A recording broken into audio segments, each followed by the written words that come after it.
میں district Jhang it is considered as backward area, اور آپ حیران ہوں گے ایک بات پہ کہ ڈسٹرکٹ جھنگ وہ واحد ضلع ہے کہ جس کے 2 بندے نوبل انعام یافتہ ہیں۔ میں ایک ایسا ٹائم آیا کہ وہاں پہ نہ تو ایئرپورٹ بن سکا، نہ بیس بن سکا، نہ کوئی آج تک میڈیکل کالج ہے وہاں پہ، یونیورسٹی ابھی آگے بنی ہے، کوئی یونیورسٹی نہیں ہے۔ تو حالانکہ جو باقی بیکورڈ ایریاز تھے وہ اس سے کہیں آگے نکل گئے۔ تو میں اس لیے اس کو کہہ رہا ہوں انفارچونیٹلی کہ وہاں کے جو people those who elected people اب شاید وہ اپنی پرائرٹی ڈیسائیڈ نہیں کر سکے کہ میں خاندان کا واحد بندہ ہوں اور پہلا بندہ ہوں جس نے 5ویں سے آگے پڑھنا شروع کیا۔ جب میں نے ایف ایس سی میں ایڈمیشن لیا تو دیر از نو ہارم، اور اس میں شرم والی کوئی بات نہیں ہے، تو میں فیس پے نہیں کر سکا۔ میرے والد صاحب کی بڑی خواہش تھی کہ میں ایئر فورس میں جاب کروں، اور مجھے بچپن سے شوق تھا، اقبال کا شاہین جو تھا۔ ایئر مین زیادہ تر وہ لوگ آتے تھے اور آتے ہیں کہ جن کے پیرنٹس ان کا خرچہ افورڈ نہیں کر سکتے، اور اللہ تعالیٰ نے آج جو پاکستان کو عزت دی ہوئی ہے، میں سمجھتا ہوں کہ it's because of defence forces, especially Pakistan air force. We salute to our air force. اور جس طرح 2019 میں انہوں نے ابھی نندن والا ہوا، اور ابھی جو ہمارا 2025 میں 6-0 جی 6-0 بالکل ایسے پی اے ورسز آئی ایف 6-0۔ میں اپنی جو میری یونین کونسل تھی اس میں واحد کمیشن آفسر تھا ایک ٹائم پہ۔ محنت پوری کرنی ہے، اللہ پہ توکل کرنی ہے، اور جب اللہ کا شکر ادا، دیکھیے ہر حال میں، دیکھیے میں کہتا ہوتا ہوں جی یا اللہ تعالیٰ ہر اس چیز پہ الحمدللہ جو میرے لیے بہتر تھی اور آپ نے مجھے عطا فرما دی، اور ہر اس چیز کے لیے الحمدللہ جو میرے لیے بہتر نہیں تھی اور آپ نے مجھے اس سے بچا لیا۔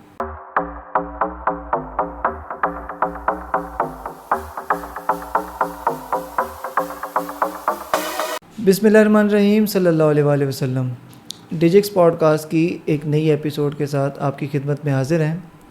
ڈیجکس podcast and Digix marketing solutions کا ابھی مین 2 پرپزز ہیں۔ ایک تو جو نارملی ہم ہر پوڈ کاسٹ میں بتاتے ہیں کہ سوشل میڈیا مارکیٹنگ کے حوالے سے یا برانڈ پروموشن یا بزنس کو پروموٹ کرنے کے لیے آپ ہماری خدمات حاصل کر سکتے ہیں۔ اس کے علاوہ جو ڈیجکس پوڈ کاسٹ ایکسکلوسیولی جو اس کا مین آبجیکٹیو ہے دیٹ از یوتھ موٹیویشن۔ ہماری کوشش ہوتی ہے کہ ہمارے ساتھ تمام جو گیسٹ یہاں پہ آئیں ان کا ایک ایسی سٹوری آپ کے سامنے ہم پیش کریں جس سے آپ کو ایک تحریک ملے، ایک موٹیویشن ملے کہ آپ بھی کچھ نہ کچھ کریں اپنے سوسائٹی کے لیے، اپنے خاندان کی ویل بینگ کے لیے، اور اپنے آپ کو مارکیٹ میں یا آپ سوسائٹی میں ایک اچھے فرد کے طور پہ نمایاں کرنے کے لیے۔ میرے ساتھ آج کے گیسٹ ہیں عبدالرحمن ملک صاحب۔ ان کا تعلق بیسیکلی 2-3 طرح کی فیلڈ کے ساتھ بن جاتا ہے۔ پہلے یہ ایز اے ایئر مین انہوں نے ایئر فورس کو جوائن کیا، دین ہم ان سے جانیں گے کہ یہ کس طرح فلائٹ لیفٹیننٹ کے عہدے تک پہنچے، اور اب حالیہ یہ وکالت کے پیشے سے منسلک ہیں۔ جی کیسے ہیں آپ؟ میں ٹھیک الحمدللہ، آپ خیریت سے ہیں؟ اللہ کا شکر ہے، زبردست۔ جی آپ نے ہمیں ٹائم دیا، اور ہم کافی دنوں سے عبدالرحمن ملک صاحب سے ٹائم لینے کی کوشش کر رہے تھے، اور جیسے کہ آپ کو میں نے بتایا ایک انٹرو میں، وکالت کے پیشے سے منسلک ہیں تو بہت مشکل سے ہمیں ٹائم ملا۔ ہم بہت مشکور ہیں سر آپ کے، اللہ پاک آپ کو جزا دے۔ بیسک سے ہم شروع کریں گے تاکہ آپ کا ایک بیک گراؤنڈ، ایک تعارف ہو جائے کہ آپ عبدالرحمن ملک بیسیکلی کہاں سے بلانگ کرتے ہیں، جس ایریا سے بلانگ کرتے ہیں وہاں کی ڈیموگرافکس کیا تھے جب آپ اس علاقے سے نکلے۔ Thank you so much for inviting me for this interview. میں تھوڑا سا اپنا پہلے تو جیسے آپ نے کویشچن کیا مجھ سے کہ میں کہاں سے ہوں، جی تو میں اس کا بتا دوں کہ میں district Jhang it is considered as backward area, دو کہ وہاں سے بڑے اچھے ماشاءاللہ لوگ پریکٹیکل لائف میں آئے، اور آپ حیران ہوں گے ایک بات پہ کہ ڈسٹرکٹ جھنگ وہ واحد ضلع ہے کہ جس کے 2 بندے نوبل انعام یافتہ ہیں ماشاءاللہ، جس میں ڈاکٹر عبدالسلام ہیں اور سیکنڈ ڈاکٹر ہرگوبند کھرانہ ہیں۔ یہ دونوں بندے جو ہیں یہ ڈسٹرکٹ جھنگ سے تھے، اور جو گورنمنٹ کالج جھنگ ہے اس کے اسٹوڈنٹ تھے۔ تو میرے حساب سے بڑی فرٹائل لینڈ ہے، اور جو لوگ وہاں سے نکلتے ہیں محنت کرتے ہیں تو اللہ تعالیٰ ان کو ضرور کامیاب کرتا ہے۔ 1995 میں جب میں ایف اے کے پیپرز میں نے دیے ہوئے تھے انٹرمیڈیٹ کے، تو اس وقت میں نے جھنگ چھوڑا تھا، اور میٹرک ایکچولی میں نے ریگولر اسٹوڈنٹ کے طور پہ کیا تھا، اور سبسیکوئنٹلی یہ ہوا کہ میں نے ایف ایس سی میں ایڈمیشن لیا، بٹ میرے پیرنٹس کی کچھ مالی حالات ایسے تھے کہ میں اس کو کنٹینیو نہیں کر سکا اپنی ایف ایس سی کو، اور کنٹینیو نہ کرنے کا مجھے دکھ بھی ہے. لیکن الحمدللہ اللہ تعالیٰ نے ایک محنت گھٹی میں ڈالی ہوئی تھی، اس کی بنیاد پہ پہلے تو میں نے ایئر فورس جوائن کی الحمدللہ ایز ایئر مین میٹرک کی بنیاد پہ. پھر جو پڑھنے کی لگن تھی وہ الحمدللہ وہاں پہ بھی رہی. کچھ ایئر فورس نے پڑھایا، ایک ڈپلومہ ہوتا ہے ڈپلومہ آف ایسوسیٹ انجینئرنگ، وہ کروایا. پھر اس کے بعد ڈفرینٹ کورسز کروائے. پھر میں نے ساتھ میں گریجویشن کی. میں نے لا جو ہے وہ بھی الحمدللہ ایئر فورس میں بطور ایئر مین میں جب تھا تو اس وقت میں نے اس کو سٹارٹ کیا. تو اب کیونکہ میرے اندر ایک ارج تھی، ایک لگن تھی، ایک شوق تھا، تو الحمدللہ میں محنت کرتا گیا اور اللہ تعالیٰ مجھے عطا کرتا گیا، نوازتا گیا. زبردست سر جی.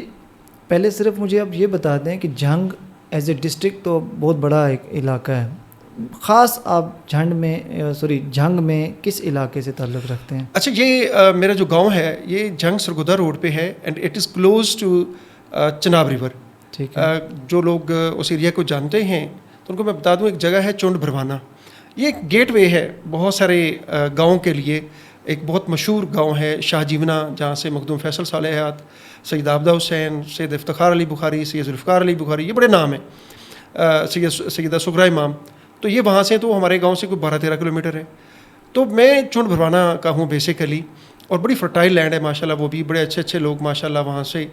تو باقی یہ ہے کہ جو باقی گاؤں ہیں، بلکہ وہ 20-25 گاؤں جو ڈپینڈنٹ ہیں میرے گاؤں پہ، تو میں وہاں سے ہوں، چونڈ بھروانہ سے. تو بیسیکلی جو آپ ذکر کر رہے ہیں، 2 دفعہ آپ نے یہ ذکر کیا کہ ایک فرٹائل لینڈ ہے، تو آپ نے ہی اپنے ابتدائیے میں کہا کہ اس کو کنسیڈر کیا جاتا ہے ایک بیکورڈ ایریا. تو ایسا کیوں ہے؟ یہ امپریشن کیوں آتا ہے؟ اچھا، اس میں ایک دور تھا کہ جھنگ جو ہے نا، آپ ایسے سمجھ لیں کہ ایک پروونس کے برابر تھا. اس سے پھر بہت سارے ڈسٹرکٹس جو تھے وہ نکلے، جس کی ریسنٹ ایگزامپل چنیوٹ کی ہے. اس سے پہلے ٹوبا ٹیک سنگھ، بہت سارے ایریاز جو تھے ان کو نکال کے کھانے کا ڈسٹرکٹ بنایا گیا. کچھ سرگودا میں شامل کیے گئے، خوشاب میں شامل کیے گئے. تو میں اس لیے کہہ رہا ہوں کہ کیونکہ اگر وہ اس طرح سے بیکورڈ نہ ہوتا تو ہو سکتا ہے کہ وہ آج تک اس کا جو اپنا اسٹیٹس ہے برقرار رہتا. گریجولی وہ اس کا ایک ڈاؤن فال ہوا ہے. موٹر وے بنا تو وہ اس سے بہت دور بنا. ریلویز کا جو نیٹ ورک ہے وہ اس کے لیے اچھا نہیں ہے. ایجوکیشن بھی جو تھی، مطلب کوئی دور تھا کہ جب میں نے آپ کو بتایا کہ ڈاکٹر عبدالسلام صاحب بھی وہاں کے گریجویٹ ہیں گورنمنٹ کالج جھنگ کے، تو اس وقت وہ بہت اچھا ادارہ تھا.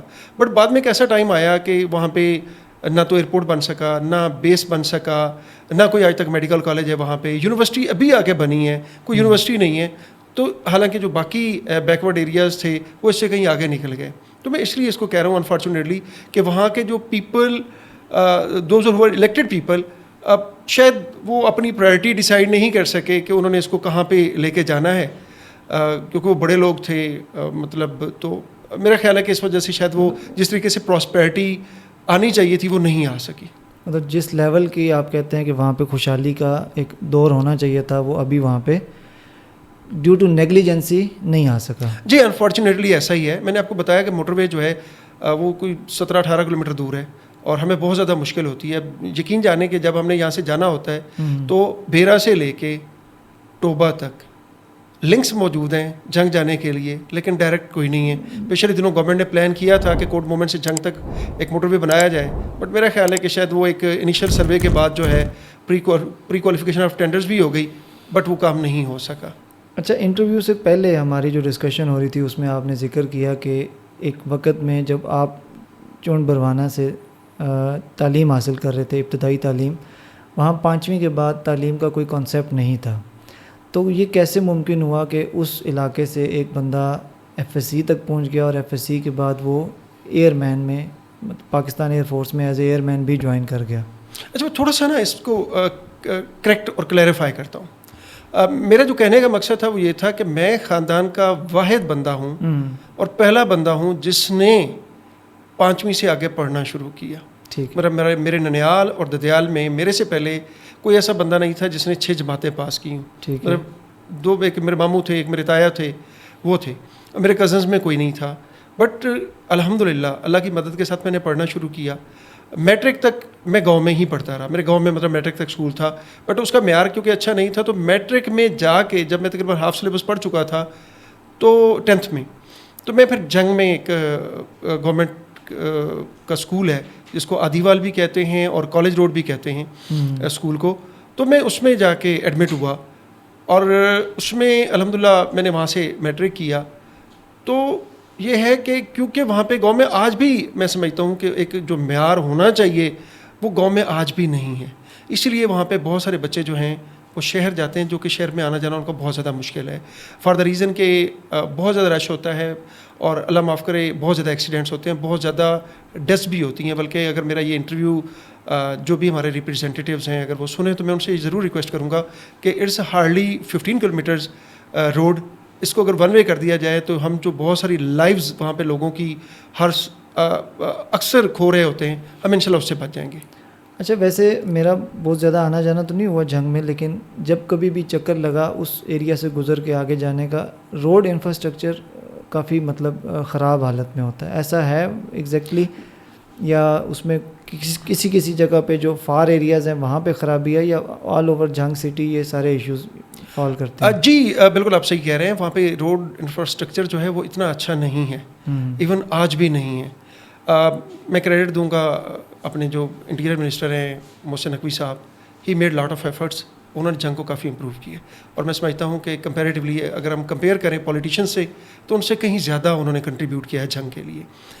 Thank you so much sir Mohsin Naqvi, really we are obliged. Jhang سے جی وہ جنگ سے ہیں محسن نقوی صاحب, اس سے chairman P C B and interior minister جی آج کل ہیں, زبردست. اچھا, ہم فیز بائی فیز آتے ہیں جی. زندگی کا آپ کا پہلا جو کامیابی کا فیز ہے, کیونکہ جس علاقے میں آپ کہہ رہے ہیں کہ تعلیم کو اتنی اہمیت نہیں دی جاتی تھی, وہاں سے آپ ایئر فورس میں چلے گئے, اس فیز کے بارے میں آپ بتائیں کہ ایئر مین جانے کی کیا سٹوری تھی اور کس نے آپ کو انسپائر کیا کہ you should go towards Pakistan air force and join that force as airman? دیکھیے میری خواہش تو پڑھنے کی تھی, ٹھیک ہے. اب انفارچونیٹلی ہوا یہ کہ جب میں نے ایف ایس سی میں ایڈمیشن لیا تو دیر از نو ہارم, اور اس میں شرم والی کوئی بات نہیں ہے, تو میں فیس پے نہیں کر سکا. الحمدللہ میں آج بیٹھا ہوں, الحمدللہ میں آج بیٹھا ہوں اللہ کے فضل و کرم سے. تو میں سمجھتا ہوں کہ اللہ تعالیٰ نے صلاحیتیں دی ہوئی تھیں آگے بڑھنے کی, تو الحمدللہ اللہ تعالیٰ نے مجھے کامیاب کر دیا. تو میں فیس پے نہیں کر سکا تو مجھے یہ چھوڑنا پڑ گیا, میرا نام خارج ہو گیا. تو میں نے والد صاحب سے ریکویسٹ کی, فیس کی, تو انہوں نے کہا بیٹا آپ جاب ڈھونڈ لو. میرے والد صاحب کی بڑی خواہش تھی کہ میں ایئر فورس میں جاب کروں, اور مجھے بچپن سے شوق تھا, اقبال کا شاہین جو تھا اس طرح سے, تو میری بڑی خواہش تھی, بٹ میرے اندر کانفیڈنس نہیں تھا. تھوڑے سے مالی حالات بھی اچھے نہیں تھے, پھر کوئی سمجھانے والا بھی نہیں تھا. بلیو یو می, جب میں نے میٹرک کیا تھا نا تو مجھے نہیں پتا تھا کہ میں نے اس کے بعد کیا کرنا ہے, مطلب میں کس چیز میں ایڈمیشن لوں, ایف ایس سی میں لوں, ایف اے میں لوں, مجھے بالکل نہیں پتا تھا. I was kilo less totally. تو میں نے کیا کیا کہ والد صاحب سے ریکویسٹ کی, نہیں مانے, تو پھر میں نے جو ہے وہ مطلب جاب اپلائی کرنا شروع کی, اور ساتھ ساتھ میں نے as a private student F A کی اسٹڈیز کی. الحمدللہ میں اس وقت گاؤں کا جو اسٹوڈنٹ تھا اس کے لیے فرسٹ ڈویژن بڑی بات ہوتی تھی. تو میں فرسٹ ڈویژن میں الحمدللہ پاس ہوا. رزلٹ آنے سے پہلے میں ایئر فورس جوائن کر چکا تھا, اور میں سمجھتا ہوں کہ ایئر فورس میں ایئر مین زیادہ تر وہ لوگ آتے تھے اور آتے ہیں کہ جن کے پیرنٹس ان کا خرچہ افورڈ نہیں کر سکتے, مطلب وہ آگے پڑھنا چاہتے ہیں بٹ وہ مالی مجبوریوں کی وجہ سے وہ پڑھ نہیں سکتے. تو میں بھی ان میں سے ایک تھا, اور الحمدللہ میں ایئر فورس میں آ گیا. ایئر فورس بہت اچھی آرگنائزیشن ہے, میں کہتا ہوں it is the best organisation of Pakistan, believe me می, پروفیشنلی, اور جو انوائرمنٹ ہے اس کے حساب سے, اس کا انوائرمنٹ میچ لیس ہے. پاکستان میں اس جیسا کسی کا انوائرمنٹ نہیں ہے. اسی طریقے سے جو ان کا پروفیشنلزم ہے وہ بھی میچ لیس ہے. ابھی ریسنٹلی جو کچھ ہوا الحمدللہ ایئر فورس نے پروو کیا کہ اٹ از سیکنڈ ٹو نن. مطلب وہ اپنے کام سے کام رکھتے ہیں, مطلب چاہے وہ چیف آف دا اسٹاف ہوں یا ایک ایئر مین ہوں لوئسٹ جو پوزیشن پہ ہے, اس نے اپنا کام کرنا ہے, اور اس نے اپنا کام اس طرح سے کرنا ہے جیسے اس کو بتایا گیا ہے یا جس طرح سے کتاب میں لکھا ہوا ہے. تو میں سمجھتا ہوں کہ الحمدللہ یہی وجہ ہے کہ آج تک ایئر فورس نے الحمدللہ بہت زیادہ کنٹریبیوٹ کیا ہے, اور اللہ تعالیٰ نے آج جو پاکستان کو عزت دی ہوئی ہے, میں سمجھتا ہوں کہ it's because of defence forces, especially Pakistan air force. We salute to our air force. اور جس طرح 2019 میں انہوں نے ابھی نندن والا ہوا, اور ابھی جو ہمارا 2025 میں 6-0 بالکل ایسے P F versus I F 6-0, تو ہم بہت زیادہ ان کو داد دیتے ہیں. اللہ تعالیٰ مزید پاکستان کو عزت سے نوازے. اور جو پاکستان ایئر فورس کے شاہین ہیں یہ اپنا کام اچھے طریقے سے بطریقہ احسن انجام دیتے رہیں. آمین. آپ ایئر مین جوائن کر چکے تھے, فلائٹ لیفٹیننٹ کے عہدے تک کیسے پہنچ گئے؟ اچھا یہ بڑی مزے کی بات ہے. میں نے آپ کو پہلے بتایا نا جی کہ کانفیڈنس نہیں تھا, کسی نے بتایا ہوا نہیں تھا. تو بلیو یو می اللہ تعالیٰ بڑا زبردست پلانر ہے. راستے انسان کی جو پلاننگ ہے نا وہ کچھ بھی نہیں ہے. اب میں نے جب ٹریننگ ختم کی تو میری خواہش تھی کہ میں افسر بنوں گا انشاءاللہ. اور میں یہ سوچتا تھا کہ یار میں نا آرمی میں اپلائی کروں گا کیونکہ وہاں پہ ویکنسیز زیادہ ہوتی ہیں تو میں وہاں پہ ہو جاؤں گا. اب میں نے ٹیسٹ ویسٹ پاس کر لیا, SSB سے میں ناٹ ریکمینڈ ہو گیا. اور دیٹ ہیز اے ریزن کیونکہ میرے اندر کانفیڈینس نہیں تھا. میں جب انٹرویو کے لیے گیا ہوں تو مطلب انہوں نے مجھے سر سے لے کے پاؤں تک ایسے دیکھا کہ ناگواری سے جیسے کسی کو بندہ دیکھتا ہے نا. تو شروع میں تو میں بڑا مطلب ڈسہارٹ ہوا کہ انٹرویو کے بعد, کیونکہ انہوں نے کوشچنس مجھ سے ایسے کیے تھے کہ جیسے یہ میری نا غربت کا مذاق اڑا رہے ہیں. But it was not like that. مجھے اس وقت تو فیل ہوا کہ یار یہ ایسی بات ہے. بٹ سبسیکوینٹلی مجھے فیل ہوا کہ یار میں نے افسر بننا ہے, میں نے کمانڈ کرنی ہے, میرے جو سبارڈینیٹس ہوں گے اگر مجھ میں کانفیڈنس ہی نہیں ہے تو مجھے مطلب کیسے میں ان کو کنٹرول کروں گا. دین آئی اسٹارٹیڈ ریئلائزنگ کہ مجھے اپنا کانفیڈنس امپروو کرنا ہے. بٹ اس کے بعد بھی میری نا وہ جو ایک تھی نا شائنیس اور ایک جو کانفیڈنس کا نہ ہونا ہے وہ پھر میرے آڑا ہے. اور پھر میں نے سوچا کہ میں نے نیوی میں اپلائی کرنا ہے کہ جی لوگ کراچی کم اپلائی کرتے ہیں تو اس لیے. اچھا وہ اللہ تعالیٰ کا کرنا ایسا ہوا کہ میں اس کے ٹیسٹ ویسٹ تو پاس کر گیا بٹ انہوں نے ISSB کی مجھے کال لیٹر نہیں دیا. کال لیٹر آ گیا تھا بٹ مجھے نا میں نے ڈپلوما پہ ایئر فورس کے ڈپلوما پہ اپلائی کیا تھا, وہ میرے پاس اس کی کاپی نہیں تھی. تو انہوں نے مجھے انٹرٹین کرنے سے معذرت کر لی. جب میں ادھر سے فارغ ہو گیا تو مجھے ہوا کہ یار اللہ تعالیٰ نے شاید میرا رزق جو ہے نا ایئر فورس میں لکھا ہوا ہے. تو پھر میں نے آ کے ایئر فورس میں اپلائی کیا اور کافی لیٹ کیا. مطلب میں نے سروس کے تقریباً 10-10.5 سال گزارنے کے بعد میں نے ایئر فورس میں اپلائی کیا اور الحمدللہ اللہ کے فضل و کرم سے میں اس میں سلیکٹ ہوا. اچھا اس میں بھی نا میں نے اپلائی کیا تھا شارٹ سروس کمیشن میں. شارٹ سروس کمیشن کا ISSB نہیں ہوتا, اس کا ایک بورڈ کا انٹرویو ہوتا ہے. اور الحمدللہ میں نے بورڈ کا انٹرویو دیا اور اس دن میں مطلب ہم 14 لوگ تھے تو میں پہلا تھا الحمدللہ جو سلیکٹ ہوا تھا. میرا 7واں نمبر تھا اور الحمدللہ میں 7واں مطلب پہلا بندہ تھا جو سلیکٹ ہوا تھا. مجھے ادھر ہی بتا دیا گیا تھا کہ general man you have made it. تو الحمدللہ پھر اس طریقے سے میں افسر بنا اور میں بہت اچھا کیریئر والا افسر تھا جس کو چیف آف دا اسٹاف کی طرف سے کمنڈیشن سرٹیفکیٹ ملا. ایون جس سال میں چھوڑ رہا ہوں میرے گھر کے کچھ مسائل تھے, اگین وہ میرے آڑے آئے. میرا بھائی ایک تھا اللہ اس کی مغفرت فرمائے بعد میں فوت ہو گیا, تو وہ ساؤتھ افریقہ جا کے پھنس گیا تھا. اب جب پھنس گیا تھا تو میرے اندر نا ایک فیملی کے لیے سیکریفائس کرنے کا جذبہ بہت زیادہ ہے. تو مجھے کوئی اور حل نظر نہیں آ رہا تھا کہ اس کو کیسے واپس بلواؤں. کچھ لائبلٹیز تھیں سر پہ, تو میں نے اپنی جاب سیکریفائس کی تھی. میں نے صرف پینشن بینیفٹس لینے کے لیے, مجھے سروس میں کوئی پرابلم نہیں تھا. حالانکہ جس سال میں نے چھوڑا ہے chief of the staff commendation certificate تھا, جو اینول ہماری اسسمنٹ ہوتی ہے اس کو ہم OER کہتے ہیں, آفیسرز ایویلیویشن رپورٹ, اس میں آؤٹ اسٹینڈنگ تھا. اور ہمارا ایک بیسک اسٹاف کورس ہوتا ہے اس میں الحمدللہ میرے 81.5% مارکس تھے. لیکن کیونکہ مجبوری تھی چھوڑنے والی تو مجھے چھوڑنا پڑا. مطلب آپ نے فیملی کے لیے اپنی جاب کو سیکریفائس کیا؟ جی ایسا ہی ہے بالکل. اور آپ میرا خیال ہے اپنے ایریا میں بھی فرسٹ تھے جو اس پاکستان ایئر فورس میں ایز اے فلائٹ لیفٹیننٹ جنہوں نے پروموشن حاصل کی تھی. جی ایگزیکٹلی ایسا ہی ہے. بلکہ میں اپنی جو میری یونین کونسل تھی اس میں واحد کمیشنڈ افسر تھا ایک ٹائم پہ. تو بعد میں میرے خیال میں شاید کوئی اور بھی ہوئے ہیں, لیکن میرے سے پہلے کمیشنڈ افسر میرے یونین کونسل میں کوئی نہیں تھا. تو اسے بھی آپ اندازہ لگا سکتے ہیں. چلیں ماشاء اللہ جی. یہ دیکھیں نا پہلے بھی پوڈ کاسٹ میں یہ بات ہوتی رہتی ہے کہ جیوگرافک لوکیشنز آپ کی ترقی کے آڑے نہیں آ سکتی. ترقی کے آڑے کیا چیز آئے گی کہ آپ اگر جیوگرافک لوکیشن یا جو کمزوریاں ہیں اس علاقے کی ان کو اگر اپنے سر پہ سوار کر لیں گے اور آپ میں اگر آگے بڑھنے کا جذبہ نہیں رہے گا تو ڈیفینیٹلی آپ پیچھے رہ جائیں گے.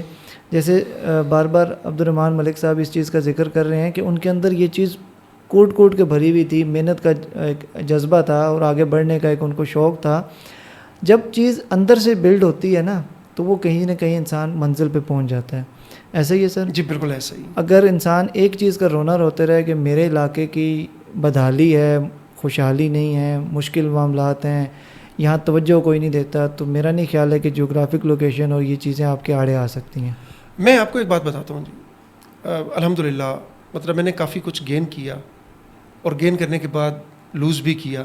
مطلب ایئر فورس کا افسر بننا کوئی آسان کام نہیں ہے, لیکن بننے کے بعد اس کو چھوڑا, مجبوری کے تحت چھوڑا. حالانکہ مجھے بہت روکا گیا.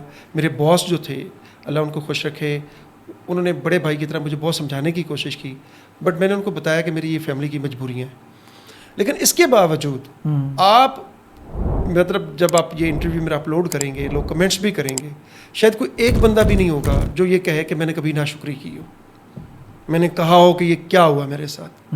ٹھیک ہے, اللہ تعالیٰ نے مجھے اطمینان والا دل دیا ہوا ہے الحمدللہ, تو اس اطمینان والے دل کی بنیاد پہ الحمدللہ میں ہمیشہ مطمئن رہتا ہوں. آپ نے اپنی فیملی کی وجہ سے فلائٹ لیفٹیننٹ کے عہدے کو سیکریفائز کیا. جی ہاں. آپ نے اس کے بعد دیکھیں جو آگے بڑھنے کا جذبہ آپ کے اندر تھا, اور ایک لیول پہ آپ پہنچ گئے, اور وہاں سے آپ نے کہا جی آپ نے لوز کیا. آپ لوز کرنے کے بعد ایک اگین آپ کے پاس ایک میرے خیال ہے فیز ایسا آیا ہوگا کہ جس میں آپ کو پھر سے اپنے آپ کو ری بلڈ کرنا تھا.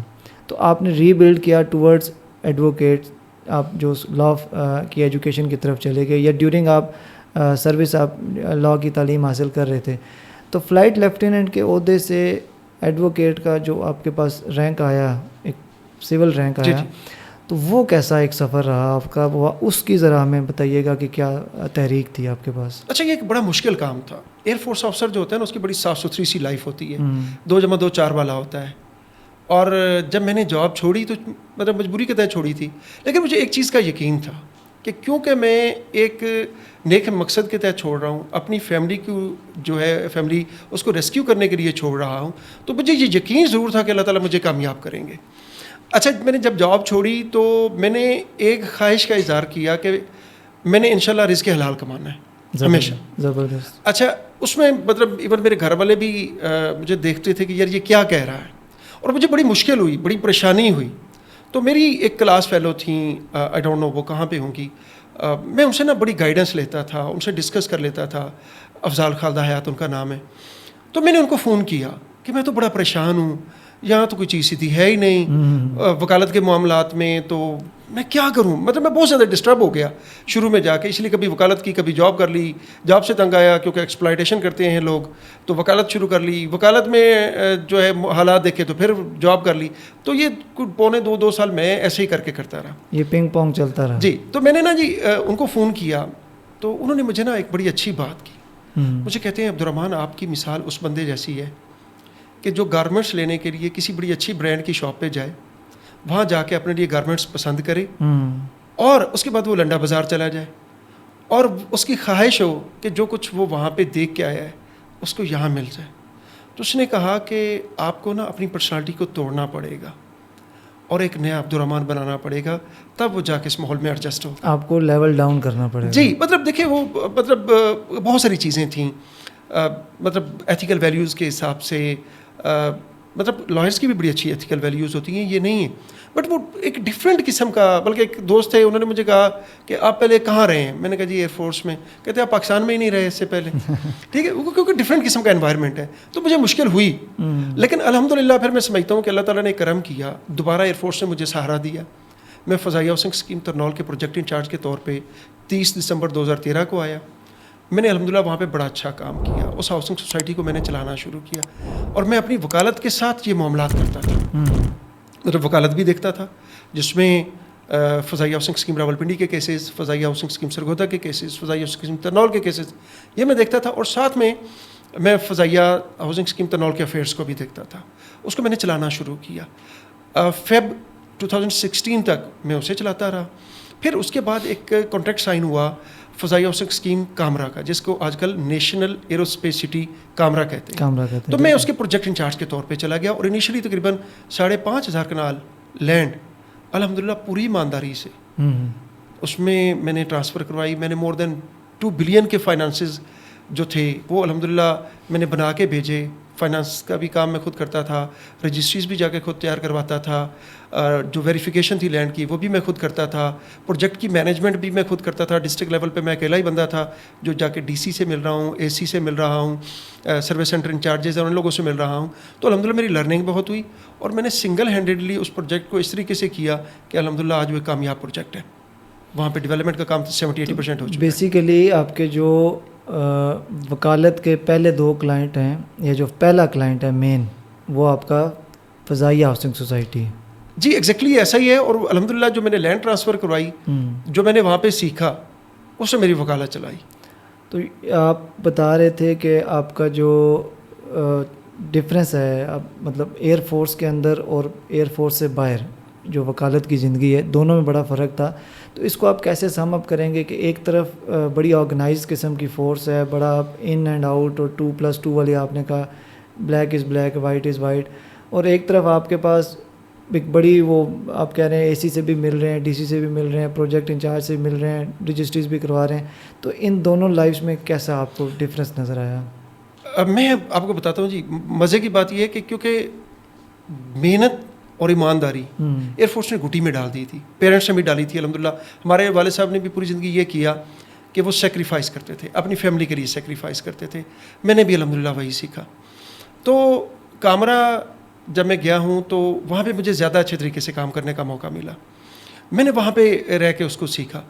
وکالت میں جو چیز میرے کام آئی ہے نا, وہ ڈسپلن جو میں نے وہاں پہ سیکھا تھا, وہ جو کام کرنا, محنت کرنا میں نے سیکھا تھا, وہ مجھے بہت زیادہ کام آیا. الحمدللہ میرے کلائنٹس میں بڑے اچھے اچھے لوگ شامل ہیں, اور 2-3 چیزوں کی بڑی تعریف کرتے ہیں. ایک تو میں سمجھتا ہوں کہ کیونکہ میں نے میٹرک تک ایک قسم کی ریگولر اسٹڈی کی تھی, پھر اس کے بعد میں نے ایف اے پرائیویٹ کیا, بی اے پرائیویٹ کیا, ایم اے پرائیویٹ کیا, لا میں نے الحمدللہ ریگولر کیا. بٹ اس میں بھی ہوتا تھا کہ کبھی 1 پیریڈ اٹینڈ کیا, کبھی 2 کیے, کبھی 3 کیے, کیونکہ میں جاب کے ساتھ وہ کر رہا تھا. اچھا, ضمن ہم اس میں یہ بھی پوچھ لیتے ہیں کہ لا آپ نے کہاں سے کیا تھا؟ جی قائد اعظم لا کالج سرگودا, بڑا اچھا ایک ادارہ ہے. میں نے وہاں سے کیا تھا. تو مجھے جو لکھنا سکھایا ہے نا, اور انگریزی بولنی سکھائی ہے, وہ ایئر فورس نے سکھائی ہے الحمدللہ. بہت خوبصورت بڑی آفیشیل لینگویج ہوتی ہے. جی بالکل ایسی بڑی خوبصورت آرگنائزیشن ہے, یقین جانیں. میں آج جو کچھ بھی ہوں نا, میں سمجھتا ہوں کہ الحمدللہ میں ایئر فورس کی وجہ سے, پاکستان ایئر فورس الحمدللہ. زبردست. اب اپنے اب جب ایک اور بھی ہم اس میں ایڈ کر لیتے ہیں کہ بیسیکلی آپ ایڈوکیٹ ہونے کے ناطے مینلی کون سے کیسز کو ڈیل کرتے ہیں, یعنی آپ کی اسپیشلائزیشن کیا ہے؟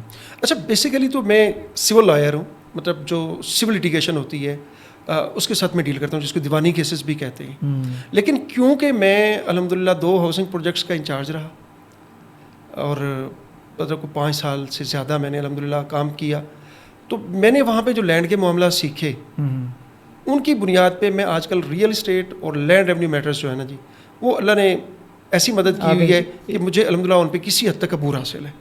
زیادہ تو کوئی بھی کلیم نہیں کر سکتا. پھر ایک اور فارچونیٹ میرے ساتھ یہ ہوا کہ ایک ادارہ ہے NDC, نیشنل ڈیولپمنٹ کمپلیکس, ان کی ایک ویلفیئر سوسائٹی ہے, جو انہوں نے اپنے لوگوں کے لیے ایک ہاؤسنگ سوسائٹی بنانے کے لیے, وہ انشاءاللہ بنے گی, تو اس کے لیے انہوں نے وہ ویلفیئر سوسائٹی بنائی. اور یہ جو NDC ویلفیئر سوسائٹی ہے, بیسیکلی یہ نیسکام ایک ادارہ ہے, بہت بڑا ادارہ ہے ماشاءاللہ. اس کے اندر آتی ہے SPD کا ایک اوپر سپروائزری رول ہے. تو میں نومبر 2019 سے NDC ویلفیئر سوسائٹی کے ساتھ لینڈ اور لیگل میٹرز کے لیے سروسز پرووائڈ کر رہا ہوں. اور الحمدللہ میں اکیلا بندہ ان کے جو کیسز اٹک, حسن ابدال, اسلام آباد, راولپنڈی, ٹیکسلا میں ہیں, وہ میں سنگل ہینڈڈلی ڈیل کرتا ہوں الحمدللہ. اور آج تک اللہ کا شکر ہے ان کو کبھی امبیرسمنٹ نہیں ہونے دی. جتنی انہوں نے لینڈ ٹرانسفر کروانی ہوتی ہے الحمدللہ اس کی ویریفیکیشن, اس کی رپورٹس وغیرہ میں بناتا ہوں, اس کے بعد ٹرانسفر ہوتی ہے. اور اس طریقے سے جو کیسز ہیں ان کے تھرو آؤٹ پاکستان, وہ بھی میں دیکھتا ہوں, اور ان کے جو کانٹریکٹس ایگریمنٹس وغیرہ ہوتے ہیں وہ بھی میں ہی دیکھتا ہوں. تو بیسیکلی آپ کا ایئر فورس سے ریٹائر ہونے کے بعد فضائیہ ہاؤسنگ سوسائٹی کے ساتھ آپ کے جو معاملات چلے, اس کی وجہ سے آپ ابھی ریئل اسٹیٹ کے ایک ایکسپرٹ لائر کنسیڈر کیے جاتے ہیں, اور آپ کی ماشاءاللہ کافی گرپ ہے اس چیز کے اوپر. آپ کہہ لیں کسی حد تک مجھے اس میں الحمدللہ مہارت حاصل ہے. زبردست. ہر بندے کا ایک اپنا ایریا میں انٹرسٹ ہوتا ہے نا, تو آپ اپنا area of interest towards real estate 100% بنا چکے ہیں, یعنی جی ایسے ہی باقی بھی الحمدللہ میرے پاس کیسز ہیں. اور فارچونیٹلی کیونکہ لکھنا آتا ہے, ایئر فورس نے الحمدللہ لکھنا سکھا دیا تھا, ایمانداری الحمدللہ ایئر فورس نے سکھا دی, تو اس لیے لوگ بہت زیادہ ٹرسٹ کرتے ہیں. زبردست.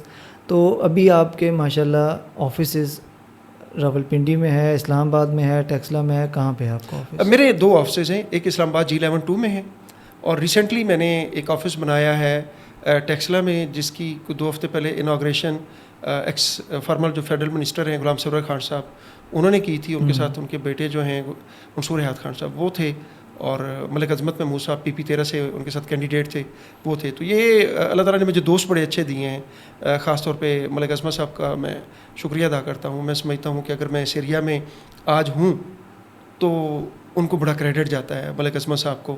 وہ مجھے مطلب انہوں نے بڑی سپورٹ کی. مجھے کیسز جو تھے ان کی وجہ سے بہت کیسز ملے. وہ لوگوں سے کہتے ہوتے تھے کہ 2 چیز کی میں گارنٹی دیتا ہوں، محنت پوری کرے گا، دوسری پارٹی سے نہیں ملے گا. اور الحمدللہ اس کی وجہ سے لوگ آئے اور پھر اور لوگوں کو لے کے آئے. زبردست. تو آپ کے جو آفیسز ہیں، دیکھیں آپ خود ایک مشکل فیز سے گزر کے آئے، تو آپ نے اپنے علاقے کے لوگوں کو بھی یا اپنے جو ایک ایریا ہے چون بروانا یا جنگ کے، وہاں پہ بھی اس چیز کی آپ نے ترویج کی کہ وہاں کے زیادہ تر لوگ ایئر فورس کو جوائن کریں یا لاء کی طرف آئیں، یا وہاں پہ اپنے علاقے کے لیے آپ نے اس حوالے سے کیا کام کیا؟ دیکھیے ہم الحمدللہ جب بھی کسی بندے نے مجھ سے کانٹیکٹ کیا یا لوگوں کو الحمدللہ ہمارا ایک گروپ بھی ہے واٹس ایپ گروپ، اس میں بھی ہم بات کرتے رہتے ہیں. تو ہمیشہ لوگوں کو انکریج کیا کہ اپنی کوالیفیکیشن کو انہانس کریں. اور بہت سارے لوگوں نے مجھے دیکھتے ہوئے الحمدللہ اپنی کوالیفیکیشن انہانس کی. اور آج بھی میں جب بھی جاتا ہوں تو people pay me a lot of respect. جن کو اللہ تعالیٰ نے تعلیم دی، جن کو اللہ تعالیٰ نے شعور دیا، جو کسی اچھی پوزیشن میں گریڈ 16-17 میں چلے گئے، تو بہت محبت دیتے ہیں، یقین جانیں. آپ نے ایک مشکل وقت سے ایک اچھا وقت دیکھا، اچھے وقت میں سے پھر آپ نے سیکریفائس کر کے تھوڑا سا ٹربل والا ٹائم دیکھا، اور پھر الحمدللہ اب آپ ماشاءاللہ ایک اسٹیبل کنڈیشن پہ ہیں. آپ نوجوان نسل کو high and lows of your life اس کے حوالے سے کیا میسیج دیں گے کہ کہاں پہ جا کے، اکثر میں یہ پیغام آپ سے اس لیے لینا چاہتا ہوں کہ بہت سارے لوگ کے اوپر جب ہارڈ ٹائم آتا ہے یا ہارڈ شپس آتی ہیں، وہاں وہ اپنے آپ کو فلیٹ کر دیتے ہیں. وہاں پہ ان کی سوچ یہ ہوتی ہے کہ شاید دنیا ختم ہوگی اور ہم اس سے آگے جا نہیں سکتے. تو وٹ از یور میسیج کہ جس نے اپنی زندگی میں سارے فیزز دیکھے اور بھی ہم نے ڈسکس بھی کیا، کیا میسیج دیں گے نوجوان نسل کو؟ میں زندگی میں نے ایک چیز سیکھی ہے اور وہ میں سب کو بتانا چاہوں گا. گائیڈنگ پرنسپلز ہیں جو اللہ تعالیٰ نے قرآن مجید میں دیے ہیں، جن پہ میرا بڑا فرم بلیف ہے. اس میں سب سے پہلی بات جو ہے وہ ہے محنت کرنا، کہ آپ اپنی پوری محنت کریں. کیونکہ اللہ تعالیٰ نے فرمایا ہے بسم اللہ الرحمن الرحیم، لیس للانسان الا ما سعی، جس کا وہ ہے کہ a man can have nothing but what he strives for، کہ انسان کو وہی کچھ ملتا ہے جس کی وہ کوشش کرتا ہے. اس چیز نے مجھے زندگی میں بہت زیادہ ہیلپ کیا ہے، میری سروس میں اور اس کے بعد، کہ مجھے اپنی محنت کرنی ہے جتنی میں کر سکتا ہوں. اس کے بعد جو کمی رہ گئی ہے وہ اللہ تعالیٰ پوری کر دے گا. پہلی بات ہوگی. دوسری بات یہ ہے، میں نے یہ سیکھا کہ فَمَن يَتَوَكَّلُ عَلَى اللَّهِ فَهُوَ حَسْبُهُ، جس بندے نے اللہ تعالیٰ پہ توکل کی، اللہ پہ بھروسہ کیا، اللہ اس کے لیے کافی ہے. پہلا سٹیپ تھا محنت کرنے والا، پھر آ جاتا ہے بھروسے والا. ٹھیک ہے. اب تیسری بات جو بہت سارے لوگ نہیں کرتے، وہ ہے اللہ تعالیٰ کا فرمان لَإِن شَكَرْتُمْ لَأَزِيدَنَّكُمْ وَلَإِن كَفَرْتُمْ إِنَّ عَذَابِي لَشَدِيدٌ. اللہ تعالیٰ نے بڑے واضح الفاظ میں کہہ دیا ہے، میرا شکر کرو گے تو میں تمہیں زیادہ دوں گا، اور ناشکری کرو گے تو پھر میرا عذاب بڑا سخت ہے. یہ 3 جو باتیں ہیں جی، یہ میری زندگی کے بنیادی اصول ہیں. محنت پوری کرنی ہے، اللہ پہ توکل کرنی ہے، اور جب اللہ کا شکر ادا. دیکھیے ہر حال میں، دیکھیے میں کہتا ہوتا ہوں جی، یا اللہ تعالیٰ ہر اس چیز پہ الحمدللہ جو میرے لیے بہتر تھی اور آپ نے مجھے عطا فرما دی، اور ہر اس چیز کے لیے الحمدللہ جو میرے لیے بہتر نہیں تھی اور آپ نے مجھے اس سے بچا لیا. مطلب شکر ہر حال میں کریں، اپنی محنت پوری کریں، اللہ پہ توکل کریں، اور اس کے بعد شکر والا جو ایلیمنٹ ہے کہ شکایت کرنے سے بہتر ہے کہ آپ کے پاس جو زندگی میں موجود ہے چیزیں، ان کا اللہ تعالیٰ کی ذات کو شکر ادا کریں. جی ایگزیکٹلی ایسا ہی ہوتا. یہ ہے کہ جب کسی بندے کو اللہ تعالیٰ عروج عطا کرتا ہے جی، وہ اپنی فیملی اور اپنا علاقہ چھوڑ دیتا ہے. بہت سارے لوگوں کو دیکھا ہے. میری ایک خواہش تھی اور میں نے اللہ سے دعا کی تھی کہ یا اللہ جیسے جیسے آپ نے مجھے نوازنا ہے میں نے اپنی فیملی کو ساتھ لے کے چلنا ہے اور آپ نے میری مدد کرنی ہے. میرے بھائی نہیں پڑھ سکے. ایک بھائی میرے سے چھوٹا تھا جس نے ماسٹرز کیا تھا، تو وہ بیچارہ فوت ہو گیا، اللہ اس کی مغفرت فرمائے. باقی میرے 3 بھائی ہیں، وہ تینوں میٹرک ہیں، بٹ الحمدللہ ابھی اچھا بزنس کر رہے ہیں. میں جب فضائی ہاؤسنگ اسکیم ترنول کا پروجیکٹ انچارج تھا تو میں بھائی کو ساتھ لے کے آیا. اس نے ریئل اسٹیٹ میں آ کے کام کرنا شروع کیا، اور الحمدللہ اس وقت وہ بڑا اچھا ریئلٹر ہے. اچھا، one of the best realtor of فضائی ہاؤسنگ اسکیم. اسی طریقے سے پھر دوسرا بھائی جو ہے میں اس کو لے کے آیا کیونکہ میٹرک تو آپ کو پتہ ہے کہ اس کی بیس پہ کوئی جاب نہیں ملتی, تو اس کو میں لے کے آیا. ابھی پراپرٹی پارک کے نام سے اس کا ایک آفس ہے اور بڑا اچھا آفس ماشاءاللہ, وہ بھی ایک بہتر کام کر رہا ہے. تو میرے کہنے کا مطلب اور مقصد یہ ہے کہ اگر اللہ تعالیٰ آپ کو عروج دیتا ہے تو فیملی کو نہ بھولیں, کسی لیول فیملی کو ساتھ لے کے کسی چلیں, لیول پہ پہنچیں تو اپنے ساتھ ان کو بھی لے کے چلیں. چلیں. اللہ تعالیٰ آپ کو زیادہ نوازے گا. اور ایک جو سب سے امپورٹنٹ بات ہے وہ یہ ہے کہ اگر اللہ تعالیٰ نے آپ کو آپ کا لائف پارٹنر آپ کی مرضی کا نہیں دیا تو اس کو چھوڑیں نا, ساتھ لے کے چلیں. یہ بھی آپ کی ایک سکسیس میں آپ کو اللہ تعالیٰ ہیلپ کرے گا. میری وائف جو ہیں شی از جسٹ پرائمری, صرف 5 جماعتیں پڑھی ہوئی ہے, بٹ میرے بچے الحمدللہ اس طرح کے ہیں کہ مسجد جائیں نا تو مجھے جوتوں کو ہاتھ نہیں لگانے دیتے, جوتے لے کے کھڑے ہوتے ہیں. تو میں نے اس کو برداشت کیا, اس نے کچھ مجھے برداشت کیا, اور الحمدللہ آج میں سمجھتا ہوں کہ جو کچھ اللہ تعالیٰ نے عطا کیا ہوا ہے اور جس مقام پہ میری فیملی ہے اس میں کافی حد تک جو تعاون ہے وہ میری بیگم کا بھی ہے. ماشاءاللہ جی, تو تھینک یو سو مچ. زبردست. آپ کا ایک میسیج آپ کی فیملی کو بھی چلا گیا. آپ لوگ بھی اس چیز کو ضرور اڈاپٹ کریں. عبد الرحمن ملک صاحب کی گفتگو سے یہ چیز بھی اخذ کی گئی کہ کوئی بھی ایسا کام کریں جس سے آپ کا بھلا ہو اور آپ کے ساتھ جڑے ہوئے تمام لوگوں کا بھلا ہو. آپ کا جو ابھی سیٹ اپ ہے ٹیکسلا میں یا اسلام آباد میں, یہ کس نام سے ہے یا آپ کی فرم کس نام سے ہے, اور آپ کے پاس آپ اکیلے کام کر رہے ہیں یا کوئی ٹیم کام کر رہی ہے؟ جی میں آپ کو بتاتا ہوں. اگر آپ دیکھیں نا جی, تو مجھے وکالت سٹارٹ کیے ہوئے بہت زیادہ عرصہ نہیں ہوا, کیونکہ میں نے ویسے تو 2012-13 میں سٹارٹ کی تھی, لیکن ایکچوئل کسی حد تک آ کے میں نے 2014 میں سٹارٹ کی, اور وہ صرف ایئر فورس کی وکالت میں کرتا تھا. 2019 میں آ کے میں نے فل ٹائم وکالت سٹارٹ کی, اور 19 سے 25 کچھ بھی نہیں ہے, یقین جانے 6 سال وکالت کے لیے کچھ نہیں. لیکن میں سمجھتا ہوں کہ ان 6 سالوں میں اللہ تعالیٰ نے جو مجھ پہ کرم کیا ہے نا, شاید لوگوں کو بڑا ٹائم لگ جاتا ہے وہ اچیو کرنے میں جو اللہ تعالیٰ نے مجھے دیا. اب کیونکہ میرے 2 آفسز ہیں تو میں اکیلا تو نہیں کر سکتا, تو میرے ساتھ ایک میرے جو ہیں ایسوسیٹ لائر ہیں سید وقاص گیلانی, اچھے ہیں ماشاء اللہ, وہ کام کرتے ہیں. پھر ہمارے ساتھ کلرک ہیں, اور کوشش کرتے ہیں کہ ہمارے کسی کلائنٹ کو ہم سے شکایت نہ ہو. اور یہی وجہ ہے کہ الحمدللہ جو آتا ہے وہ کسی اور کو بھی لے کے آتا ہے, اور کہیں سے کیس اٹھا کے بھی لے آتا ہے. ادارہ کس نام سے ہے؟ ہاں سوری میں بھول گیا, یہ ہے falcon consultants legal solutions providers. ماشاءاللہ جی, آپ نے عبد الرحمن ملک صاحب کی گفتگو سنی. امید ہے کہ جو نوجوان اپنے آپ کو کسی مشکل وقت میں یہ سمجھتے رہتے ہیں کہ جی میری اس کے بعد آگے لائف نہیں ہے یا مجھے اس کے بعد اپرچونیٹیز نظر نہیں آ رہی, ان کو اس چیز سے ضرور ایک تحریک ملے گی کہ آپ کی زندگی کا کوئی بھی اینڈنگ پوائنٹ نہیں ہوتا. یہ چیز بھی انہوں نے بتائی کہ اس چیز کا بھی شکر ادا کرنا چاہیے جو چیز اللہ تعالیٰ نے آپ کو دی اور آپ کے لیے بہتر تھی, اور اس چیز کا بھی شکر ادا کرنا چاہیے جو آپ طلب کر رہے تھے اور اللہ تعالیٰ نے کسی وجہ سے آپ کو نہ دی کہ وہ چیز آپ کے لیے بہتر نہیں. جڑے رہیں ڈیجکس پوڈ کاسٹ کے ساتھ, اس چینل کو ضرور سبسکرائب کریں. آنے والی ویڈیوز میں بھی ہم یوتھ موٹیویشن کے لیے اور ڈفرینٹ جو اسپیکٹس ہیں وہ اجاگر کرتے رہیں گے, تاکہ آپ کو ایک تحریک ملے کہ آپ بھی اپنی سوسائٹی کو پازیٹیولی کنٹریبیوٹ کر سکتے ہیں. ایفرٹ جاری رکھیں, محنت جاری رکھیں, انشاءاللہ اللہ تعالیٰ کی ذات اس میں بہتری کرنے والی ہے. ڈیجکس مارکیٹنگ سولوشنز آپ کے تمام طرح کے جو بزنسز ہیں اس کو سوشل میڈیا مارکیٹنگ کے ذریعے پروموٹ کرنے میں, اس پوڈ کاسٹ کے ذریعے پروموٹ کرنے میں آپ کی ہیلپ کر سکتا ہے. اس چینل کے ساتھ جڑے رہیں, اس ای میل کے ساتھ جو نیچے آپ کو نظر آ رہی ہے. اگر آپ کے پاس کوئی سکسیس سٹوری ہے تو ضرور ہمیں لکھیں, انشاءاللہ تعالی ہماری ٹیم آپ سے رابطہ کرے گی. جزاک اللہ.